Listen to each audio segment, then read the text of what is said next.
Hey, Kevin. What's going on? Welcome to Detroit. Yes, sir. Welcome home. What is it like being here and not fighting on the card now that it's actually here? It's a little disappointing. I wish I would have done it, especially with how much the city has come out and really supported. I think I would have brought even a better demographic and really like represent Detroit better. But it's everything happens for a reason. I brought him out this time. I'll bring him out again next year, and I'll headline that card. Did you try and get on this card? Like, was there a thought of doing that after the loss of Ferguson? Yeah, I tried to, but with the commission, and I was already in some hot water anyway, and it took me about 2 weeks to recover from that fight on the antibiotics, so there was no way, and my opponents were running short too, so it looked like the closer that it got to it, the less that looked like a possibility, but I would have hoped for it. Did you take some time off after that the fight with Ferguson?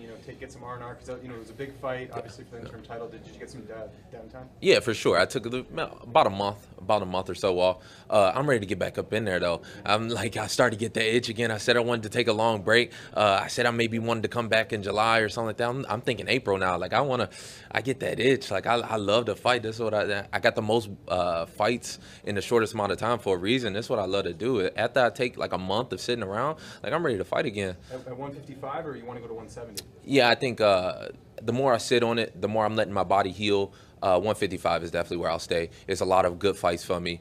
You got the Khabib fight. I'm interested to see who gonna win this Eddie and Justin fight. It's a lot of good fights for me. So I think I'm gonna stay at 155. 170's maybe that in the future, but right now I got too much to handle at 155, and I've got to get back Tony for that one. Would you do anything differently with the cut? Going into the last fight, it looked like it was a really rough one for you. Are you kind of planning a different strategy this time around ahead of your next fight?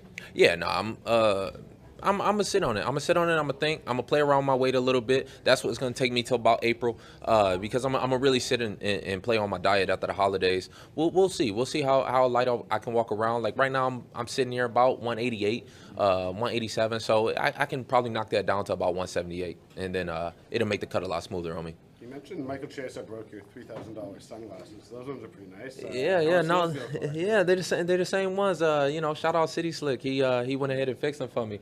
So they ain't perfectly fixed. They tough, but I'm in Detroit. I gotta show off the buffs a little bit. I gotta show some style to the folks.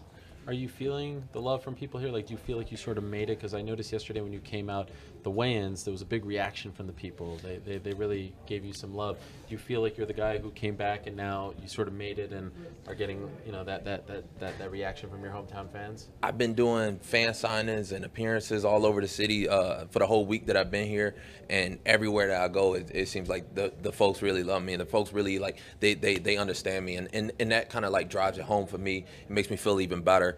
I did a fan signing the other day right down the street from the house that we squatted in, and for me it's heartwarming, and it really remotivates me. That's what makes me want to fight right now. I'm yeah, let's get back in it. I can see the people are behind me. I can see the people really feel me.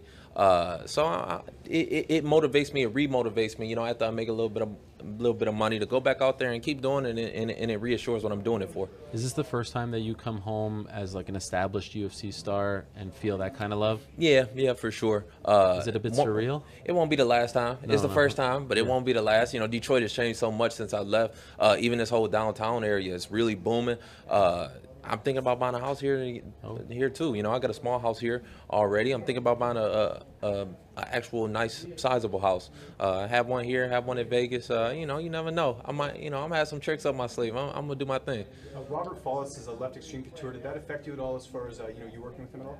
Yeah, I don't know. I'm gonna have to see on that. I'm going through a couple different changes. That's what's gonna take me so long to fight. I'm changing my diet. I'm changing my management. Robert's changing out of extreme couture. So we gonna see. We gonna have to sit on it. I'm gonna have to play with it. I'm thinking about bringing in other coaches too. I want to get some more work in with guys like Duke Rufus, guys like Brandon Gibson.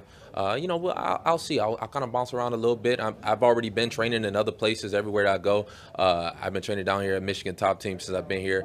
I'm gonna keep bouncing and stealing ideas from everybody, but my team will remain the same. Yeah, so you're going to stay in Vegas, though. You're not going to leave? Oh yeah, for sure. Yeah, Okay, no, I was I'm, gonna say, I'm, 'cause I'm the in weather's Vegas. a lot better Yeah, there. no, I got. I mean, if I do end up buying a house here, it'll be for other reasons. You know, I'll bring back family or something like that. And speaking of family, your brother's fighting in a couple weeks. You know, just give him a plug here. He's a flyweight fighter. You know, doing big things. Yeah, my brother Keith Lee.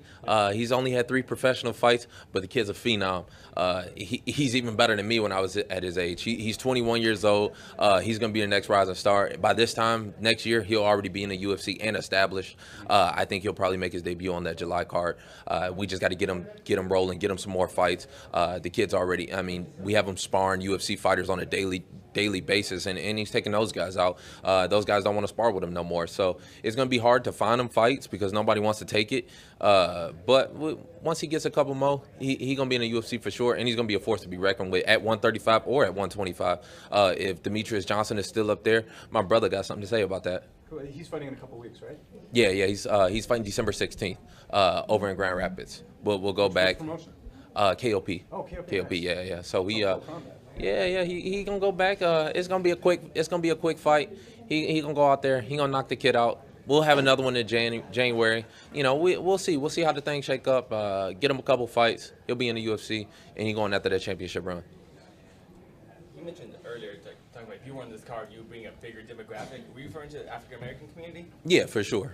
You know. Why don't you think that? Why do you think the African American community is bigger in MMA? Isn't it? Why isn't bigger? Why isn't it bigger? I don't think it's necessarily had that push yet. You know, I don't think that they've really seen the money there yet. But that's just yet. I feel like it's still there. I feel like it's still there to be captured. There's about 2 or 3 big demographics that they miss, and I think that's one of the biggest ones. I think it could have been a home run with this card. But if they come back to Detroit next year, I know they're coming to St. Louis in January. I'm gonna try and appear for that one. You know, get around, see the city a little bit, and even as I'm here in Detroit, I'm trying to go back to different schools that don't really know about MMA. That these boxing gyms where the African Americans, you know, we still stuck on boxing. Like I'm trying, you know, like we taking it to the next level, and we bringing them into the new generation. And I feel like with guys like me, Tyrone, DJ, you know, like we can do that, and we can really capture it. And I think that'll take the sport to the next level. Are you when you talk to kids, are you still like pretty much educating them what actually MMA is? Yeah, I have to. You know, especially growing up here in Detroit. I said it earlier. You know, you even thought you had the rap ball or you know, football, basketball, something like that. But you can fight too. You know, guys stuck into boxing. But MMA is another venture to get what you want. You can have the nice things that you want. And MMA is just another way of doing it. So I'm trying to educate the folks. You know, they still think it's you know, guys rolling around and all this, and I'm like, nah. I go to these boxing gyms. I tell the boxers straight up, like, y'all ain't real fighters. Like, y'all, somebody lied to y'all a long time ago. If you take it out the ring, I'm tossing you on your head. You'll be dead in under a minute. Like that's it's flat out. So even most of the kids, they always want to know how to fight. They always want to know how to defend themselves. 90% of fights go to the ground in the streets. So you got to know what you're doing on there too. Were you like that growing up? Like you were like as a kid, like I want to be a boxer, or were you always? Yeah, I mean, especially coming from Michigan, you know, we had Floyd Mayweather. Everybody kind of looked up to Floyd. You know, you had guys like Joe Louis. You know, we had Thomas Hitman Hearns. You know, I gave Tyrone Woodley a little tour of Detroit earlier. We went around filming for Champ Camp, and we showed the old Crunk gym and we showed these old boxing gyms. But now we gonna open up some MMA gyms. You never know. I might open up one my damn self and really get this thing rolling. Kevin, have you been following any of Conor McGregor's outside the cage issues in recent weeks, and just any thoughts on what he's been going through? Yeah, that boy fucking up. That boy fucking. I mean, I think it's. Look, I don't know. Like, if the rumors are true or whatever, I mean, he better get his shit together because he's got a long mountain to climb. I don't think he's you know, people are saying, oh, is he gonna fight? Is he gonna do this? I take the man for his word. He say he's a fighter. I think he's gonna come back. He has to come back and try and defend that title. And he's got a long mountain to climb up there. You know, he's got Tony. As soon as he comes back, Tony's going to beat the hell out of him. As soon as he loses that one, I'm going to beat the hell out of him. And then he's going to be, you know, down in the dirt. So that $100 million is cool and all. He's spending it fast. You can blow through that quick. Ask Floyd Mayweather. Floyd done did that about 6-7 times. $100 million, I mean, you can blow through it.